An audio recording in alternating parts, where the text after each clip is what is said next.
हाय friends, मैं हूं Manav. Welcome to movie shoovy. पूरी जगंत की एक मूवी आ रही है जिसका नाम है लाइगर। काफ़ी ज़्यादा इंतज़ार हो रहा है क्योंकि इसका जो प्रॉमिस है वो है साला क्रॉस ब्रीड।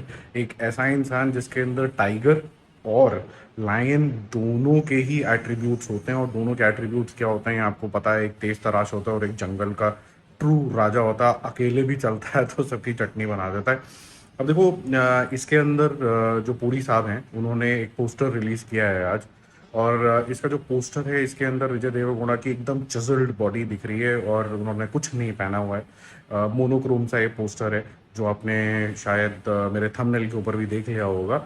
और कुछ थोड़ा लिहाज शर्म की वजह से उन्होंने कुछ फूल से पकड़े हुए हैं।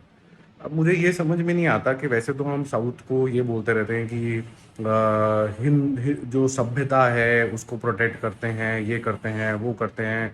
सबसे क्लोज तरीके से फैमिली ओरिएंटेड मूवी बनाते हैं। बहुत सारी चीज़ें हमें ऑफ लेटली सुनने को मिली हैं। फिर ये हमें पोस्टर देखने को मिल जाता है। और पुरी साहब जो हैं वो सिर्फ डायरेक्टर नहीं, इसके प्रोड्यूसर भी हैं। तो ये प्रोड्यूसर साहब को ऐसी क्या आफत आ गई थी कि एक अच्छे भले इंसान के कपड़े ही उतार दिए आपने पूरे के पूरे।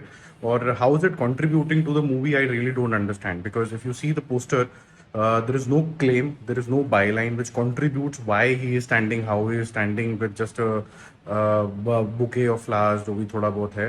और बहुत ही अजीब तरीके का मुझे ये लगा। अगर यही चीज़ किसी बॉलीवुड स्टार ने कर दी होती तो अभी तक ये हाय हाय के नारे, बॉयकॉट, ये सब कुछ बहुत कुछ हो चुका होता कि बॉलीवुड तो है ही छिछोरा और छिछोरेपन की हद पार हो चुकी है। अब तो इन्होंने कपड़े भी उतार दिए हैं, ये वो बहुत कुछ होता।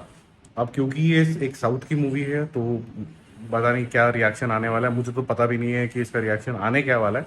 बट मेरा रिएक्शन बहुत क्लियर है क्योंकि मैं बहुत ज़्यादा न्यूट्रल तरीके से चीज़ों को देखता हूँ। अगर मैं एक स्टैंड अलोन मूवी से जो एक्सपेक्ट करता हूँ, लाइगर से जो एक्सपेक्ट करता हूँ, ये करता हूँ कि उसके जो एट्रीब्यूट्स हैं लायन वाले और टाइगर वाले, उसको एक अलग तरीके के नज़रिए से हमें देखना था कि ये दोनों की जो चुस्ती है एक कैरेक्टर के अंदर किस तरीके से आ जाती है, वो आप मेरे को दिखाओ। ये जो आप दिखाने निकल पड़े हो ये मेरे से ज़्यादा रिलेट करा नहीं है ऑनेस्टली। ये पोस्टर भी मुझे इररिलेवेंट लगा और इतना बढ़िया मुझे लगा नहीं ऑनेस्टली। और अगर आप बिहाइंड द सीन भी लाइगर का देखोगे तो बहुत हद तक आप देखोगे कि लाइगर की किसी भी प्रमोशन के अंदर जो सटल तरीके से कुछ भी दिखाया जाता है वो कोशिश ये करी जा रही है कि दो लव बर्ड्स को इस्टेब्लिश कर दिया जाए, विजय विजय एंड अनन्या पांडे। और दोनों के हैंड मूवमेंट्स और कैसे वो एक दूसरे से मिल रहे हैं स्लो मोशन के अंदर, इतना ज़्यादा वो न्यूज़ चैनल वाले ले लीजिए कवर कर रहे हैं। क्यों कर रहे हैं पता नहीं, क्योंकि मूवी का जो रियल पर्पस है मुझे ऐसा लग रहा है कि अब ये डाइल्यूट होता चला जा रहा है। क्योंकि अगर आपको माइक टाइसन जैसे इंसान चाहिए थे, ऐसा एक इंसान चाहिए था तो जो एक बॉक्सर है और वो कुछ करके दिखाएगा। हालांकि मुझे थीम नहीं पता इसकी थीम होने क्या वाली है मूवी के अंदर। बट ये पोस्टर से कुछ भी इस्टेब्लिश नहीं होता है, मुझे तो कुछ भी इस्टेब्लिश होता हुआ नजर नहीं आया। It's a wasteful poster according to me. Stand alone अगर आप कोई मूवी देखते तो शायद आपको लगता कि ये रेलेवेंट है। आप कोई हैंगओवर 4 या 5 देख रहे होते तो कि भाई उसको पता ही नहीं कि वो कहाँ पी पा के पड़ा हुआ रह गया, तब आपको लगता। कोई ये एडल्ट मूवी होती तो आप ये मान सकते थे। कोई सुपर एरोटिक मूवी होती थी तब आप ये ऐसा पोस्टर बना सकते थे।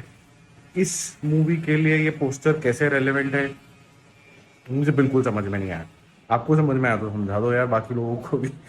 फिलहाल के लिए अगर इसको मुझे स्कोर तो क्या करें, अभी तो मूवी वूवी तो कुछ है ही नहीं, तो अभी फिलहाल के लिए मेरे लिए थम्स डाउन है। Bye bye.